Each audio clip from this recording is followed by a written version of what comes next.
માંડવી ગૌહત્યાની ઘટનાને વખોડી પોલીસની કામગીરીને બિરદાવતા હિન્દુ યુવા સંગઠન ભારતના અધ્યક્ષ રઘુવીરસિંહ જાડેજા ગૌહત્યામાં આરોપીઓ ઉપર સરકાર દેશદ્રોહની કલમ લગાવે, વહેતી ગંગામાં કોંગ્રેસ હાથ ધોવે છે, કોંગ્રેસના ક્ષત્રિય આગેવાનો ગૌહત્યા જેવી ગંભીર ઘટનાઓમાં કેમ મૌન વ્રત ધારણ કરે છે તેવા અનેક ગંભીર સવાલો કરતા રઘુવીરસિંહ જાડેજા વધુમાં સરકાર અને પોલીસને શું કહ્યું, રઘુવીરસિંહ જાડેજાએ જુઓ આ ખાસ અહેવાલ। બિલકુલ માંડવીમાં જે રીતે ગૌહત્યા પકડાણી માંડવી પોલીસ દ્વારા પીઆઈ શ્રી સિમ્પી સાહેબ અને પોલીસ સ્ટાફ દ્વારા જે રીતે ગૌ હત્યારાના ઘરે જઈ અને કપાતી ગાયને માંસ 31 કિલો જેવા માંસ સાથે ગૌ હત્યારાને પકડી એ ખૂબ જ સરાહનીય કાર્યવાહી છે। આવી કાર્યવાહી જો દરેકે દરેક તાલુકામાં પોલીસ દ્વારા કરવામાં આવે કચ્છમાં તો હજી પણ આ એક મોટી ચેનલ છે જે પકડાઈ શકે છે। બીજું કે આ ગૌ હત્યા છે એ કોઈ એકલ દોકલ વ્યક્તિ દ્વારા થઈ નથી।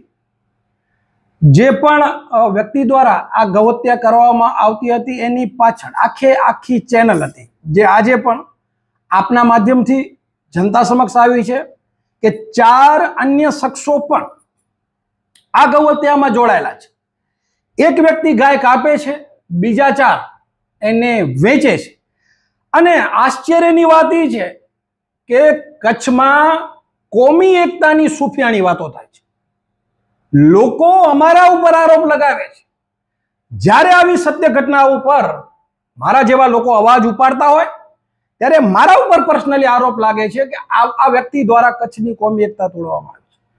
ત્યારે એવા વ્યક્તિઓને હું કહેવા માંગીશ, આ રીતે જ્યારે ગૌ હત્યાનું આખું ષડયંત્ર ચાલતું હોય, ચેનલ ચાલતી હોય, શૃંખલા ચાલતી હોય અને પોલીસ દ્વારા જ્યારે આ ગૌ હત્યાનો પર્દાફાશ થાય છે ત્યારે કચ્છના કહેવાતા કોમી એકતા વાળા જે બંને પક્ષે છે, હિન્દુ પક્ષે પણ છે અને મુસ્લિમ પક્ષે પણ છે, જે સુફિયાણી કોમી એકતાની વાતો કરે છે, આવા લોકો આવી ગૌ હત્યા ઉપર બોલતા કેમ નથી? મોટામાં મોટો પ્રશ્ન છે। જનતા પણ આ અવાજને ઉપાડે। વેચવા વાળો વેચે છે, કાપવા વાળો કાપે છે, પણ ખરીદવા વાળા કેમ ખરીદે છે? શું ખરીદવા વાળાઓને ખબર નહોતી? ઘણા વર્ષોથી સુનિયોજિત પદ્ધતિથી ગૌ હત્યા થતી હતી, ગૌમાંસ વેચાતું હતું, લોકો ખાતા હતા, ખબર જ હતી કે ગૌમાંસ છે, છતાંય લોકો આ ગૌમાંસને ખરીદી અને ખાતા હતા। તો આમાં હત્યારો દોષિત કેવળ નથી, એની સાથે મદદગારો તો દોષિત છે અને ખાવા વાળા પણ દોષિત છે। એનો અર્થ ચોખ્ખો થાય છે કે એક મોટો સમૂહ હિન્દુ સમાજની લાગણી, ધાર્મિક લાગણી દુભાવવા માટે સતત પ્રયત્નશીલ છે। એક બાજુ કોમી એકતાની સુફિયાણી વાતો થાય છે અને બીજી બાજુ હિન્દુ સમાજની લાગણી દુભાય એ રીતે કૃત્ય થાય છે। મતલબ કાયદાનો તો ભંગ થાય જ છે, પણ હિન્દુ સમાજની ધાર્મિક ભાવનાઓને પણ તોડવાનું પડદા પાછળનું સુનિયોજિત ષડયંત્ર કચ્છ, ગુજરાત અને ભારતમાં સતત ધમધમી રહ્યું છે। પીઆઈ શ્રી સિમ્પી અને એમના સ્ટાફ દ્વારા જે કાર્યવાહી થઈ એ યશસ્વી છે। માત્ર આરોપી નથી પકડાણો, પણ આરોપી પાછળના જેટલા ષડયંત્રકારીઓ છે, સહ આરોપીઓ છે, એની ચેનલને પણ માંડવીના પોલીસ સ્ટાફે ક્રેક કરી છે। નકર ગુનાઓ તો કચ્છમાં ગૌ હત્યાના અનેક વખત પકડાય છે, પણ એક વખત ગુનો પકડાણો, ગુનો છાપે ચડી ગયો, એના પછી શું થાય છે એ કોઈને ખબર નથી। પણ ગુનેગાર પાસેથી સફળતાપૂર્વક બીજા 4 નામો જે રીતે માંડવી પોલીસે કઢાવ્યા છે, અમે અભિનંદન આપીએ છીએ।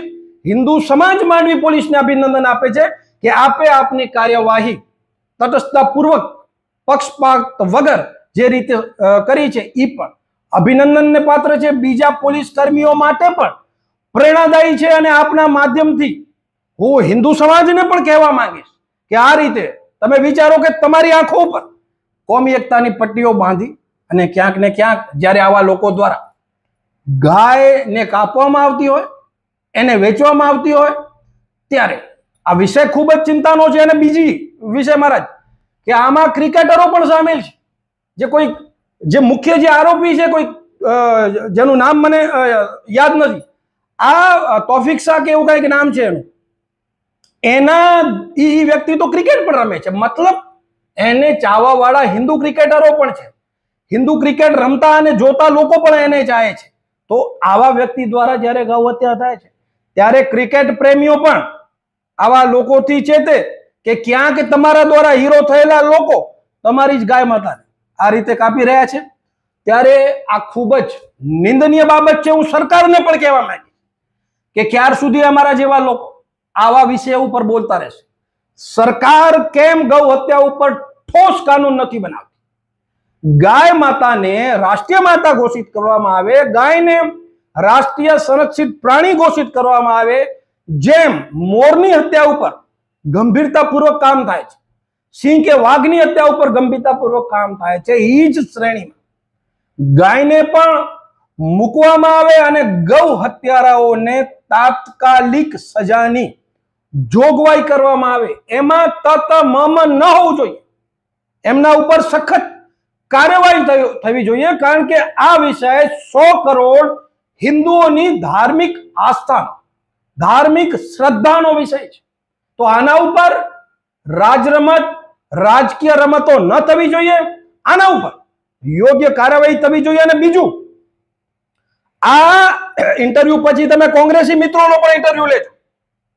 અત્યારે જે માહોલમાં કોંગ્રેસ વહેતી ગંગામાં હાથ ધોઈ રહી છે, તો એક ક્ષત્રિય તરીકે હું કહેવા માંગીશ આપણે કે કોંગ્રેસમાં જોડાયેલા જેટલા પણ ક્ષત્રિય મિત્રો છે, તમે તો ગૌરક્ષા માટે આપણા ઇતિહાસો ભરેલા છે. ગૌ હત્યા માટે તમે વછરાજ સોલંકીથી કરી અને અનેક, મારી પેઢીમાં પણ અમે જે સુરાપુરાને પૂજીએ છીએ, હું મારા ગામની વાત કરું છું, એ સુરાપુરાઓ પણ ગાય માટે બલિદાન થયા છે. ત્યારે કોંગ્રેસના ક્ષત્રિય મિત્રોને પણ માંડવીની ગૌ હત્યા ઉપર તમારે એમને પ્રતિક્રિયા લેજો કે આના વિશે તમે શું કહો છો? કારણ કે ગાય ઈ કોઈ જાતિ, કોઈ રાજકીય પક્ષથી ગાયને લેવા દેવા નથી. જેટલા મિત્રો હિન્દુ છે, કોઈ પણ પક્ષનો મિત્ર છે, એ બધા જ ગાયમાં શ્રદ્ધા રખાય છે. બધાની ગાય માતા છે. તો આને સખત શબ્દોમાં, જો ખરેખર તમે સાચા હિન્દુઓ, તો આ વિષયને સખ્ત શબ્દોમાં વખોડવો જોઈએ.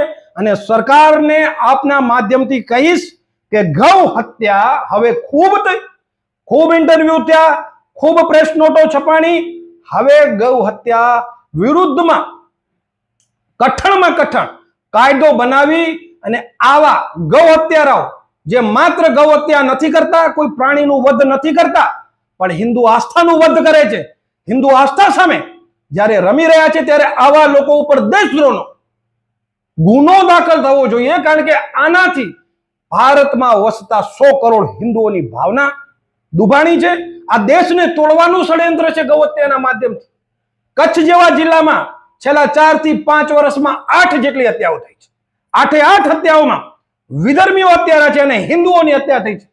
ક્યાંક ગૌ હત્યા થાય છે, ક્યાંક દેશદ્રોહી પ્રવૃત્તિઓ થાય છે. અને રોજ છાપામાં, રોજ આપના માધ્યમથી અમે જોઈએ છીએ, ક્યાંક ગેરકાનૂની બંદૂક પકડાય છે, ક્યાંક ડ્રગ્સ પકડાય છે, ક્યાંક ચોરી થાય છે, ક્યાંક ચીટિંગ થાય છે. આરોપી કોણ હોય છે? આરોપી કોણ હોય છે? જે આજે ગૌ હત્યારાઓ છે, જે માંડવીમાં ગૌ હત્યારાઓ છે, એના જ સંપ્રદાયના લોકો આવા બધા કૃત્યોમાં વધારેમાં વધારે સામેલ હોય છે. ત્યારે કાયદો વ્યવસ્થા પણ મજબૂત કરવામાં આવે, આના ઉપર રાજનીતિ ના થાય અને આવા લોકોને યોગ્ય નસીહત મળે, એવું આપના માધ્યમથી હું જણાવવા માંગીશ.